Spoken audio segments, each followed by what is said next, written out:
Boubacar Sansobari, c'est l'arrivée en Guinée depuis ce matin du président rwandais Paul Kagame. C'est la deuxième visite en l'espace d'une année. D'ailleurs, le pont de Kagbelem, non, le pont de 36, j'allais dire, porte son nom. De Kagbelem, c'est Kagbelem bien. Ouais, le pont de Kagbelem porte donc son nom. L'échangeur qui est là-bas porte le nom donc du président Paul Kagame. Comment vous Les femmes ont commencé à envahir, hein, de passage. Pas plus tard que le samedi, j'étais là. D'accord, oui. Mais puisqu'on ne parle pas du pont aujourd'hui, nous parlons de l'arrivée de son une éponyme. parenthèse. C'est très sale, mais c'est pas entretenu. Hein. C'est dégueulasse ce pays. Donc si le président Kagame fait un tour là-bas, ils vont assainir avant. Croyez-moi, c'est pas possible.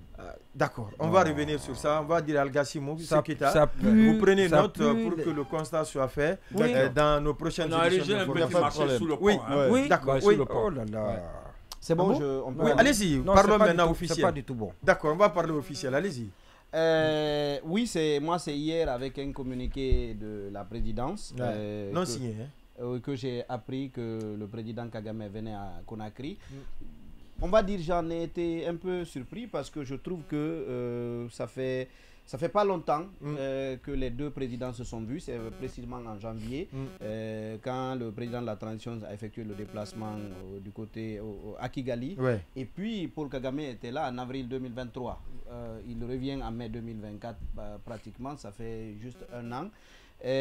Alors, il y a peut-être plusieurs paramètres qui peuvent expliquer ça.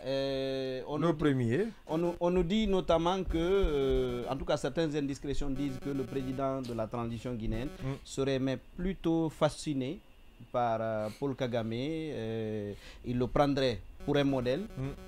Maintenant, c'est à savoir quel type de modèle, qu'est-ce qu'il va tirer exactement de l'expérience, parce que Paul Kagame, c'est un homme au moins à double facette. Peut-être celui qui a réussi à redresser le pays après le génocide que le Rwanda a connu en 1994, mais celui aussi qui n'est pas un exemple de démocrate, celui qui brime les droits qui réprime et les libertés. Donc la question est de savoir qu'est-ce que le président... La Guinée va apprendre du Rwanda. Exactement.